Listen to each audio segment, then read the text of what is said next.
मनरेगा की मजदूरी क्यों बढ़ाई जानी चाहिए? संसद कमेटी ने दुखती रग पर हाथ रख दिया। ग्रामीण भारत की असल तस्वीर अक्सर शहरों की चकाचौंध में ओझल हो जाती है, लेकिन सच्चाई यह है कि आज भी लाखों लोग अपने गांव में दो वक्त की रोटी के लिए संघर्ष कर रहे हैं। खेती पर निर्भरता घटने और रोजगार के स्थायी साधन न होने की वजह से हर साल बड़ी संख्या में ग्रामीण मजदूर पलायन करके महानगरों की ओर रुख करते हैं। ऐसे में होना तो यह चाहिए था कि महात्मा गांधी राष्ट्रीय ग्रामीण रोजगार गारंटी योजना ऐसे लोगों के लिए एक भरोसा बन जाए, क्योंकि इसमें कम से कम 100 दिनों का रोजगार और घर के पास काम देने का वादा किया था। लेकिन इस योजना को लेकर हमेशा से ही उथल पुथल रहती है। इन दिनों यह चर्चा है कि मनरेगा मजदूरी दरों में बदलाव क्यों जरूरी है। इसे समझना जरूरी है।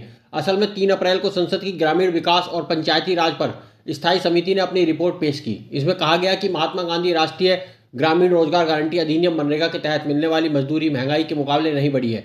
मजदूरी इतनी कम है कि मजदूरों का गुजारा भी मुश्किल हो रहा है।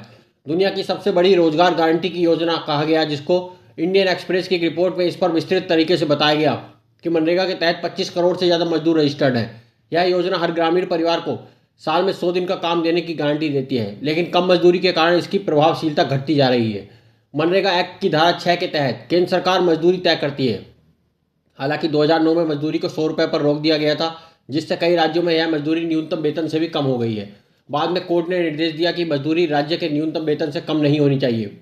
समय समय पर बनी विभिन्न समितियों ने मनरेगा मजदूरी बढ़ाने और इसे CPIR ग्रामीण महंगाई दर से जोड़ने की सिफारिश की है, लेकिन केंद्र सरकार ने इन सुझावों को लागू नहीं किया, यह कहते हुए कि इससे आर्थिक बोझ बढ़ेगा। 2025-26 के लिए घोषित मजदूरी दरों में राज्य दर राज्य काफ़ी अंतर है।